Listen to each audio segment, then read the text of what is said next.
The storm road.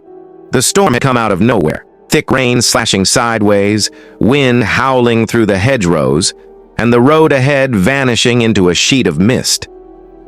Arthur Bellamy tightened his grip on the wheel of his carriage, his coat soaked through despite the wool. The horse snorted restlessly, hooves clattering on the slick cobblestones as thunder rolled above the moors. He had been traveling for 3 days, heading north from London toward the coast. His latest book had failed, the publishers had refused another advance, and the loneliness of his empty apartment had driven him out to the countryside in search of silence, perhaps inspiration. But silence, it seemed, had found him first. When the old sign appeared through the rain, the King's Rest Inn, Arthur felt more relief than curiosity. The inn stood like a dark block of stone against the hill, its roof shining wet under the lantern light.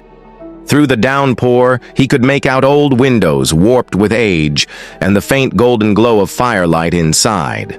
He knocked twice. The door opened slowly, revealing an old man in a waistcoat, his face as pale as the ash of the hearth behind him. "Evening, sir," the man rasped. "Bad night for travel. You'll be wanting a room?" "Yes, please," Arthur replied, "just for the night." The man hesitated before nodding. "You'll have room 9, it's—" "Quiet there." Arthur didn't notice the pause. He only wanted warmth. As the man led him upstairs, the floorboards creaked like sighs beneath their feet. The corridor smelled faintly of lavender and dust. Room 9 stood at the very end. The innkeeper handed him a brass key and spoke almost in a whisper. "Lock it well, sir. The wind tends to wander here." When the door shut behind him, Arthur let out a breath. A single candle burned beside the bed, throwing long shadows across the walls. Rain beat against the window like restless fingers. Then he saw it, the portrait. It hung above the small fireplace, a woman, perhaps in her mid-20s, dressed in white silk with lace around her throat. Her eyes, dark and sorrowful, looked slightly away, not at him, but somewhere just beyond. Arthur studied it for a moment. Despite the dust, the painting was exquisite, but there was something uneasy about the woman's expression, as if she were listening. He turned away, set his notebook on the desk, and told himself he was imagining things. Outside, the innkeeper's hand froze mid-air. "Oh, her!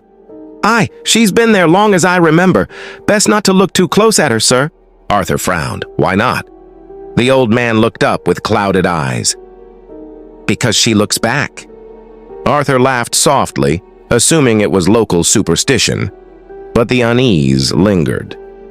When he went back upstairs later that afternoon, the portrait seemed even darker, as if the shadows inside it had deepened. That night he dreamed of footsteps pacing outside his door, and a woman's soft voice whispering, "Don't forget me." When he woke, the candle had burned out, yet the air still smelled faintly of roses. The next morning, Arthur decided to stay a second night. He told himself it was for rest, but part of him wanted to understand the strange tension that hung over the inn. He found the innkeeper in the yard, tending to a broken wagon wheel. "That portrait," Arthur began. "You said she's been there a long time. Who is she?" The man sighed, wiped his hands on his apron. "My daughter," he said quietly. Arthur blinked. "Your daughter?" The man nodded, gaze distant.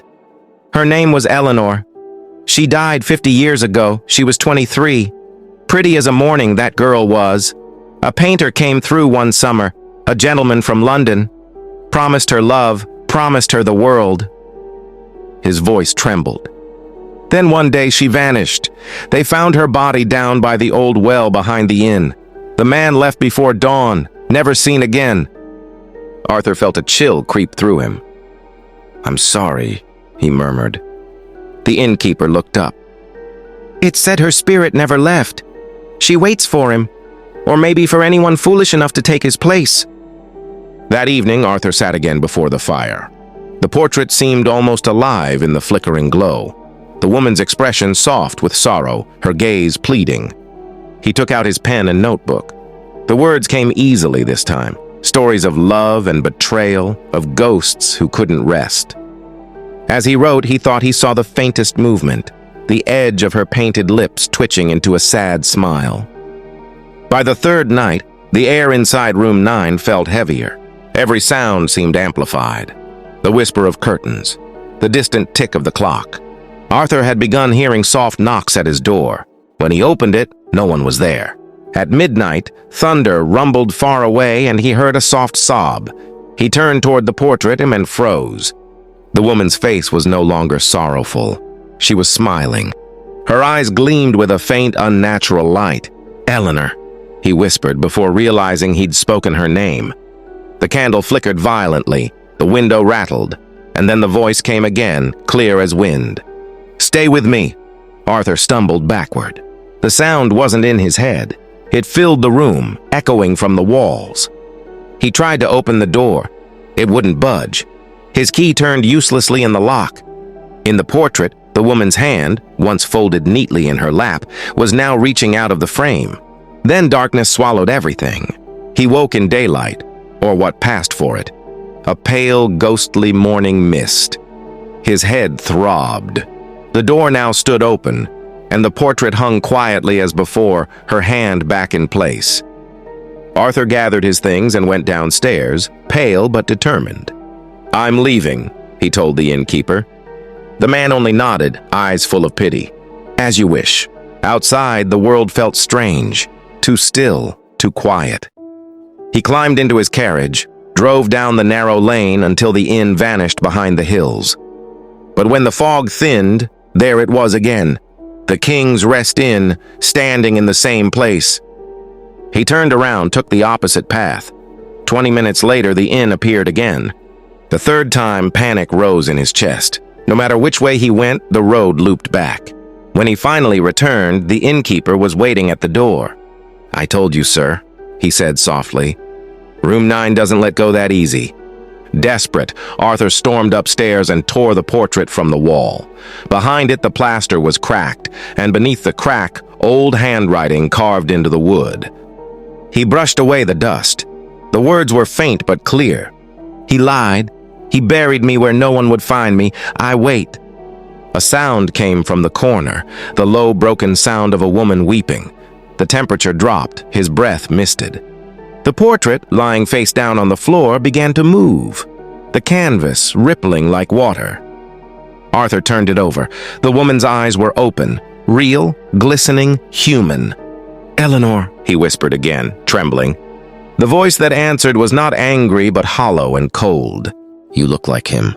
Before he could react, the world seemed to tilt. The walls folded inward, the candlelight warped into darkness. Days later, or perhaps hours, time had lost meaning. The innkeeper found room 9 empty, the bed untouched, the notebook gone. Only the portrait remained, freshly cleaned, brighter somehow. And the woman inside it was no longer alone. Beside her stood a man, coat draped over one arm, eyes soft with confusion. His face was familiar. The innkeeper stared for a long moment, then slowly closed the door. "Rest easy, sir," he whispered. "You're home now." Outside, the rain began again, gentle, steady, endless. And inside room 9, 2 painted figures watched each other forever, frozen in the silence of the house that never forgot.